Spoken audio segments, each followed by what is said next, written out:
Hey folks, before we begin, if you enjoyed this video, please consider subscribing. If you haven't, leave a like, leave a comment, follow me on my various socials. This video is sponsored by Rocket Money, more on that later, but for now, please enjoy the video.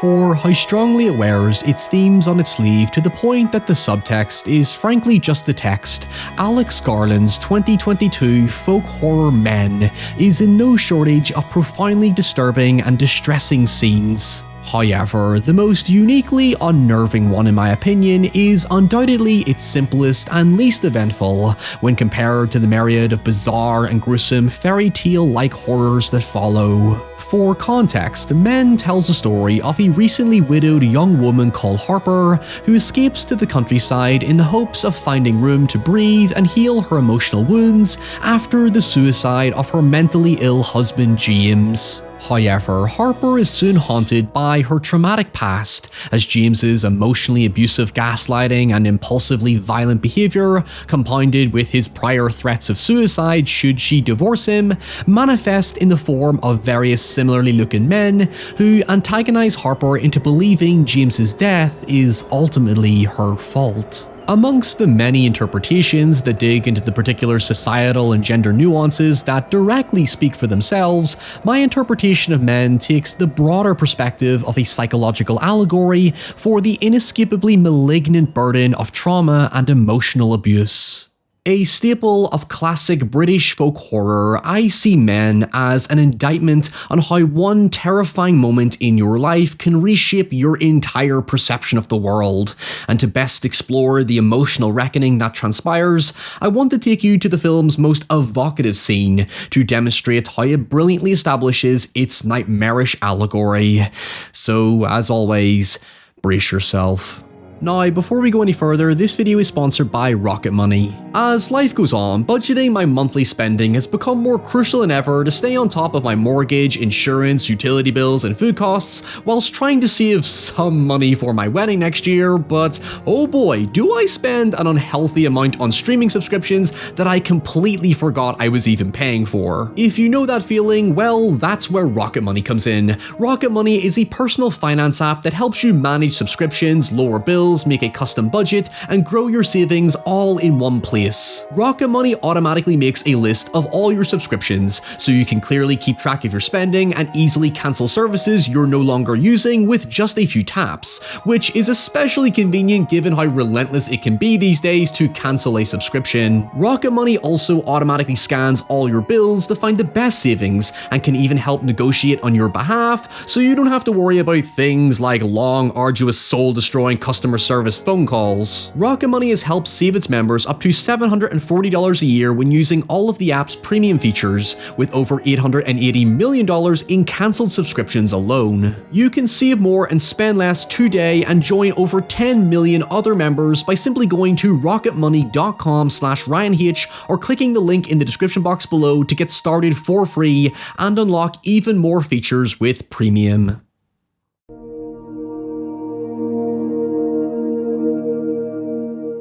In what we'll suitably dub the tunnel scene, Harper's first experience of her tranquil parochial village escape begins on a quiet woodland trail that leads through an old railway line. To quote Alex Garland's own explanation to the New York Times for Anatomy of a Scene, we are essentially invited to lose ourselves in nature, as Harper is dreamily taken in by the lush greenery, inspiring a feeling of freedom, hope, and harmony. She smiles and laughs as we're warmed by the diegesis of a welcoming setting.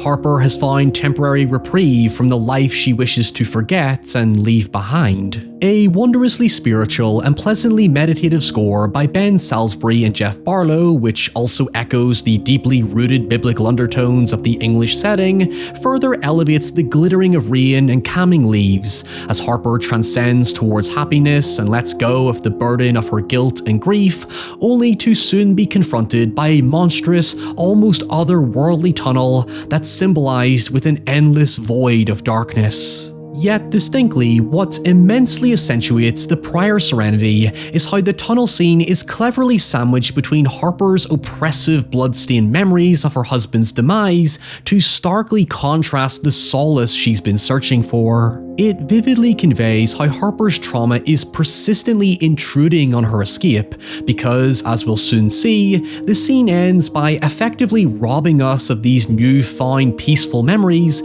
when Harper's negative thoughts finally materialize into the film's titular shape-shifting antagonists. The hustle and bustle of the city, the conversely overbearing rain and absence of light in favour of perpetual shadow, and the itching restlessness of a stressful domestic life is temporarily soothed by Harper reclaiming her emotional innocence and rejuvenating her soul. It's philosophically ingrained in the film that nature keeps us company. It gives us a tangible sense of place and verisimilitude in contrast to the internal rumination of Harper's past. In a less pretentious sense, what I mean is that her negative memories are much more distinctly stylized when compared to the realism of the tunnel scene. There's a brooding, suffocating silence and complete absence of ambience to intensify the tension during her divorce argument that gives these haunted memories, a phrase notably used by the vicar, an unnatural and subtly abstract quality.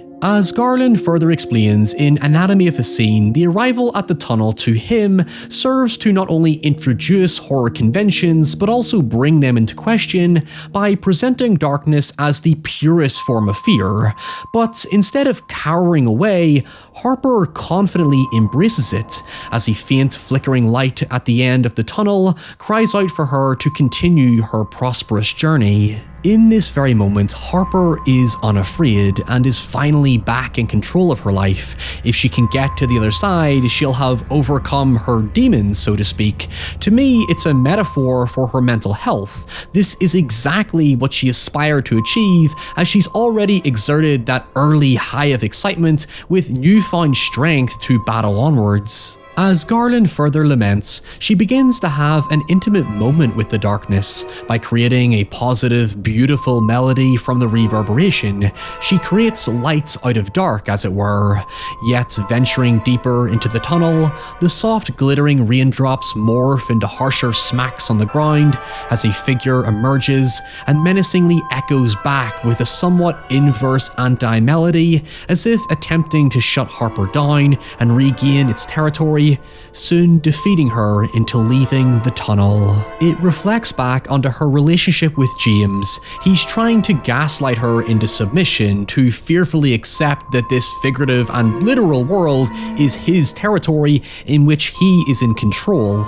As the film's final revelation reveals, the men who pursue and torment Harper are basically abstract reincarnations of James, and most specifically his abuse, echoed explicitly through the symbolism of the Green Man, a folkloric personification for the cycle of rebirth. We will address this slightly later in the video. As Harper rushes back down the trail from where she came, nature begins to invert into a feeling of confinement, as Harper's past increasingly manifests into reality before she finally escapes off the beaten path. It might be a British and Irish thing, but Men astutely captures this cherished cultural connection we have with the countryside. It represents a sort of purity and innocence because we physically disconnect from what we typically perceive as the normal life in such a way that time lightly begins to stand still. However, speaking for myself, all those intrusive thoughts, fears, worries, anxieties, and mental anguish will always try to find a way to break through this temporary illusion, and when Harper lapses back into her trauma during the tunnel scene, suddenly it overshadows the rest of her escape. As I said in the beginning, trauma is malignant. It can feel like a parasite latching on where it can, and in the case of Men, it literally follows Harper home, when upon leaving the forest, she's watched by a naked man who later trespasses on her rental property. Seeing the men Harper encounters as a manifestation of James perpetually instills how his abuse shadows over Harper even in death. His apparent suicide is deliberately open to interpretation. After he assaults Harper and she kicks him out, it's unclear whether he slipped and fell off the roof or actually jumped.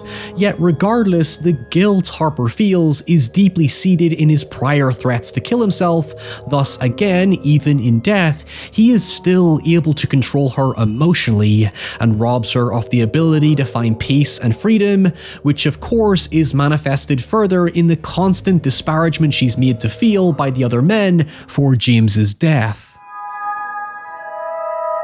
Anytime Harper regains her confidence, it's shot down by these proverbial men who shame her, stigmatize her, victim blame, and cause her innocence to slowly erode into madness and despair, potentially symbolized by a literal decaying deer. If there is one thing that is unquestionably overt about the film, it's the use of symbolism.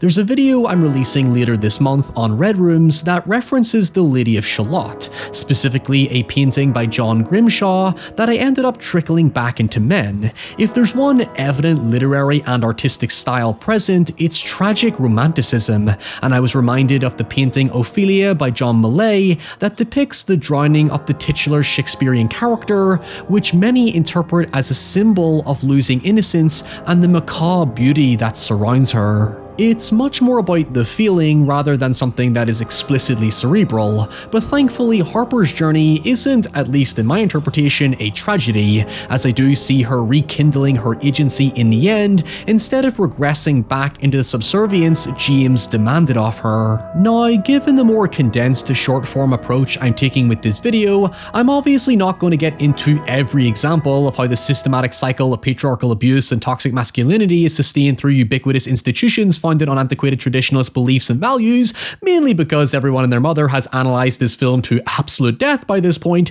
However, I will note the recurring synergy between the Green Man's symbol of rebirth, which I link to being the cursed cycle of abuse, and the Sheila Nagi, which Jenny Stevens of The Guardian astutely explains, has garnered two interpretations. I'm citing Jenny Stevenson's article because fundamentally I don't think I'm necessarily the right person to be talking about certain aspects of the subject matter, yet regardless, some see Sheila Nagi as flashing the vulva to ward off evil through the power of fertility, while others view it as a grotesque warning against sin. The way I see it, both sides find their way into the conclusion of the story, where Harper ends up seeing the men for what they truly are, as these pathetic, grotesquely pure man-babies demanding her approval, with the final form James declaring all he wanted from her was her love. Yet the proverbial forbidden fruit, jokingly referred to by the one seemingly decent man who himself even admits his own gentlemanly fears and vulnerabilities,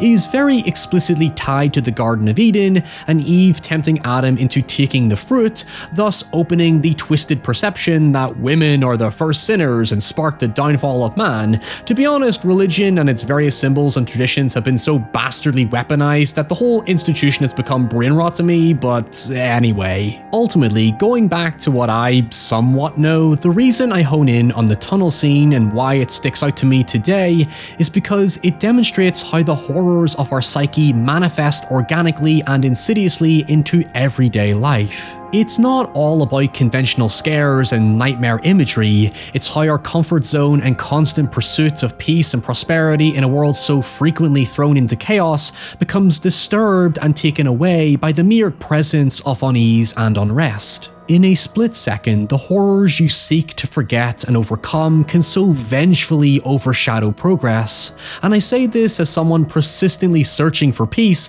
from a relentlessly restless mind. Men is about many things, and like all art, we each take from it differently, but for me, seeing the beauty of nature, especially in daylight, become encroached by darkness representing the mere intrusion of a negative thought is a feeling so simple, yet profoundly powerful, and hence truly terrifying. Hey folks, thank you so much for watching this video. If you enjoyed it and have not done so already, please consider subscribing, leave a cheeky wee like and maybe even a comment, follow me on my different and various socials, and until next time, stay safe, stay away from men, and I'll see you all very soon. Bye.